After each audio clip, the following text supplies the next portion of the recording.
Hey, what up, everybody? This is Stevie Breach coming to you. I just finished watching the Booker T special on the WWE Network. Of course, this was a WWE 24 episode following around the life of Booker T. I will honestly tell you the truth that honestly, my first thoughts on the 24 series was that I really liked the WrestleMania special. I honestly thought that they were going to go in depth about WrestleMania 30 with more episodes about it, and I really liked episode number 1. Now seeing how that was the only thing that they were going to show on the 24 episode about WrestleMania 30, I don't know if I really like it as much. And 24 episode number 2 about Booker T was a good episode. But honestly, when I really started getting into it, the show just ended. Only 30-minute episode about the life of Booker T. I know at one point they were thinking about making a Booker T DVD. The Booker T DVD looks like it's been canceled as of right now, according to the WWE DVD news. But it is what it is. It would have been good. I honestly, wish they would have gone in depth about a few more different things. But this was fun. I will be honest though that it really wasn't what I thought it was going to be.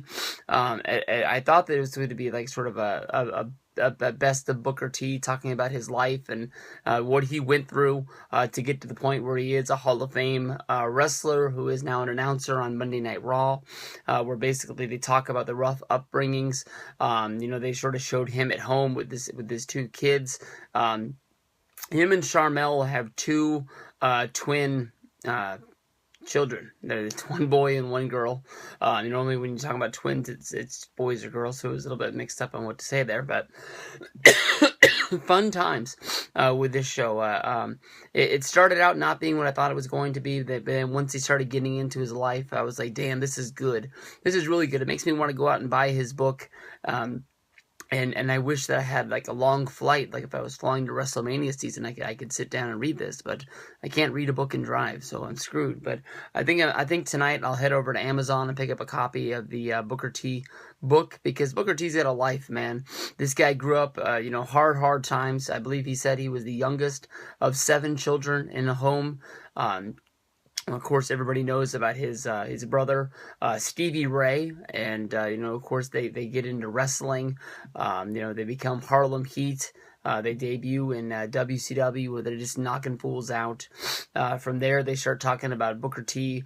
And like I said, it's only a 30-minute episode, so they didn't get really in depth on a lot of things that was really going down. But they talk about how Harlem Heat became one of the best tag teams in WCW. A lot of times they always call themselves one of the best tag teams of their time. Booker T, moved on from the Harlem Heat run, where basically he won the WCW championship when basically Hulk Hogan and Vince Russo got into a little bit of a battle. Of course, that happened at the Bash at the Beach pay-per-view. And from there, he beat Jeff Jarrett in the new main event of that pay-per-view. He became the champion for the first time. He accomplished a dream that honestly he never thought he was going to be able to achieve. And then they talked about how basically, at this point he reached the top of the mountain, and this is the time when WCW was really going really downhill. And he's achieving his dreams, and he's at the height of the success that he never thought he would reach. And this is when WCW closes, and they go into talking about that last night WCW Nitro, where basically he beat Scott Steiner to win another reign as the World Heavyweight Champion. He gets to keep the United States Champion, and the company's going to close the next day. And he talks about how he had a moment of being sad about it, and from there he had to move on to new beginnings, where basically he would move on and go into WWE. And he talks about the run with Stone Cold Steve Austin, talking about how you come into a new company. If you're going to work with anybody, you're going to work with Stone Cold. If you're going to work with Stone Cold, you're going to be on top. And the moment that they choose to talk about Stone Cold Steve Austin versus Booker T, of course, is the grocery store battle royal, which is one of my favorite moments of wrestling.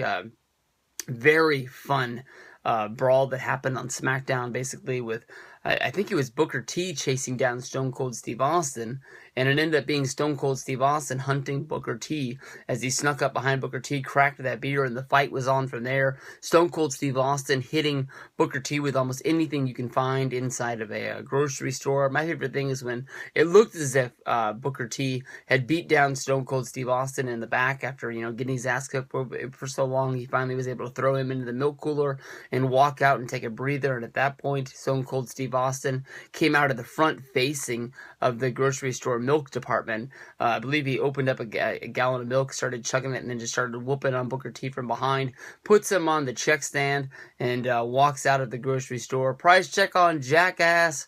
He wasn't able to win the championship at that time. And then from there, Booker T sort of fell down the card a little bit. And they talk about how Booker T really started to connect with people as he started teaming up with Goldust. They had a fun little thing with Goldust, Dustin Runnels in the back, basically trying to get Booker T to do one more house show run with him, get out there on the road and try to get the team, back up and started. Booker T saying that he wouldn't be able to do it because he just seemed too old and too out of shape. But that got them to the point where Booker T achieved greatness by moving on. He won the Battle Royal on Monday Night Raw to become the #1 contender to Triple H at WrestleMania 19. A lot was debated about whether, Booker T was supposed to beat Triple H that night, if Triple H abused his power at this point in the company. I remember hearing a lot of rumors that Booker T was going to win the title that night and really put himself over the top. One thing led to another. Booker T ended up not winning that match.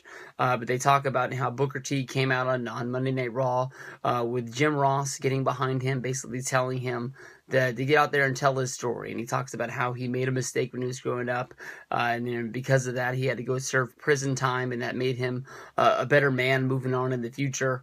And I just wish that a lot of things would have been able to go more in depth on this, and this is one of them. They sort of skip a few years and they go into Booker T becoming King Booker by winning the King of the Ring, and then of course from there he would go on to become World Heavyweight Champion and sort of cement his career. They don't really talk about him leaving the company and going to TNA, making the surprise return at the Royal Rumble. A lot of things were left out. One big huge chapter was talked about, and it's basically the Booker T Wrestling Academy in Houston, which is of course is a place where the Usos trained. If you've watched the 30 minutes apologize. Damn it, I can't remember what was that called. The 8 hours to Houston, I believe is what it was called. The really good Usos documentary about how they got into wrestling. That was the place where they trained at. Of course, it was supposed to be the Booker T versus Stevie Ray Wrestling Academy. They had a difference in opinions on where they were supposed to go. Booker T sort of thought Stevie Ray was sort of trying to use him, abuse him because he was the younger brother. Booker T wanted to say that he was Booker T, and he thought he had the right way to go. Ended up the brothers had a split and they didn't talk for 6 years, and then the family goes in depth about how everybody's rooting for them to get back together, but they wouldn't get back together. I'm guessing this is filmed too early because a lot of people might know that I believe 2 weeks ago Harlem Heat reunited at a show at Booker T's school. They won the tag team championships. They are the active tag team champions now. I don't believe they've lost them yet, but they've come back together. You see them talking into the special, so they've reunited. But that was the end of the episode. A very, very good episode. Only 30 minutes.